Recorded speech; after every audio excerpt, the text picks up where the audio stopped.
មានពុកម៉ែបងប្អូនក៏សួរខ្ញុំថាเพจនេះខ្ញុំទិញឬក៏បង្កើតខ្លួនឯងតាមពិតទៅเพจនេះខ្ញុំបង្កើតខ្លួនឯងទេពុកម៉ែបងប្អូនបង្កើតតាំងពីឆ្នាំ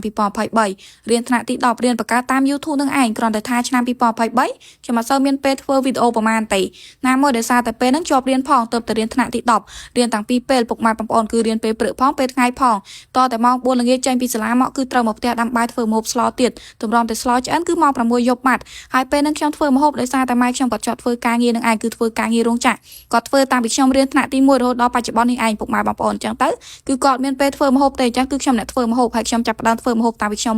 រៀនថ្នាក់ទី7គឺចាប់ផ្ដើមធ្វើម្ហូបរាល់ថ្ងៃនឹងឯងបើថាចេះធ្វើម្ហូបត្បូងគឺចៀនពងទានឹងឯងពុកម៉ែបងប្អូនធ្វើម្ហូបថ្នាក់ទី1ហ្នឹងគឺចេះចៀនពងទាដល់ពេលថ្នាក់ទី5ចេះស្លម្ជូរផលិតដល់ពេលថ្នាក់ទី7ដល់បច្ចុប្បន្ននេះគឺធ្វើម្ហូបរាល់ថ្ងៃអញ្ចឹងទៅណាមួយដោយសារតែម៉ែគាត់ចត់ធ្វើការងាររោងចក្រផងហើយមូលហេតុដែលខ្ញុំបានធ្វើវីដេអូនោះដោយសារតែការហ្នឹងគឺ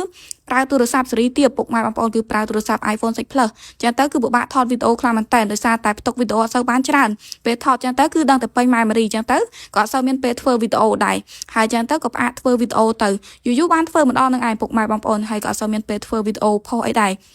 ហើយវីដេអូខ្ញុំតាំងពីឆ្នាំ2023រហូតដល់ឆ្នាំ2025នោះគឺមានតែ8វីដេអូគត់ដោយសារតែខ្ញុំអត់សូវធ្វើវីដេអូពុក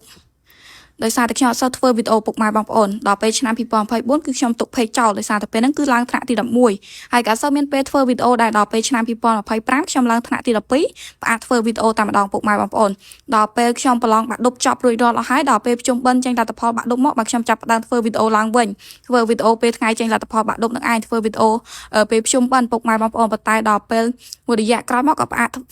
ធ្វើវីដេអូវិញដល់ពេលឆ្នាំ2026ខែ3គឺខ្ញុំចាប់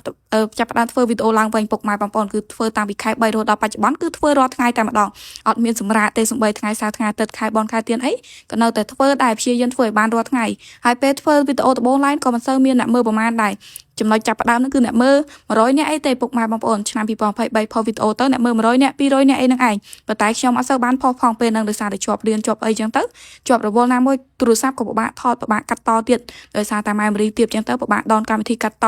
ហើយបច្ចុប្បន្ននេះទោះបី page ខ្ញុំនេះក៏អត់ទាន់រកបានចំណូលដែរពុកម៉ែបងប្អូនដោយសារតែនៅបំពេញលក្ខខណ្ឌច្រើនខ្លាំងមែនតើ Facebook អត់ទាន់បើកឲ្យរកលុយទេដូច្នេះហើយខំប្រឹងធ្វើវីដេអូរាល់ថ្ងៃប៉ុន្តែអត់ទាន់បានលទ្ធផលទេប៉ុន្តែចេះតែទ្រាំធ្វើទៅគិតរកថាថ្ងៃណាមួយបានលទ្ធផលបានចំណូលពី Facebook ចឹងទៅ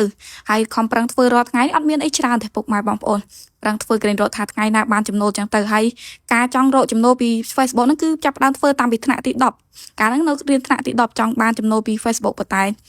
ធ្វើផ្អាកចឹងទៅដោយសារតែរវល់ផងណាមួយដោយសារតែទូរស័ព្ទស៊េរីទាបចឹងទៅពិបាកធ្វើវីដេអូប៉ុន្តែបច្ចុប្បន្ននេះគឺប្រើ11 Pro Max ពុកម៉ែបងប្អូនគឺ memory 256GB ប៉ុន្តែវីដេអូចង់ផ្ទុកអត់បានទេហ្នឹងដោយសារតែវីដេអូរៀងច្រើនចឹងទៅចង់ផ្ទុក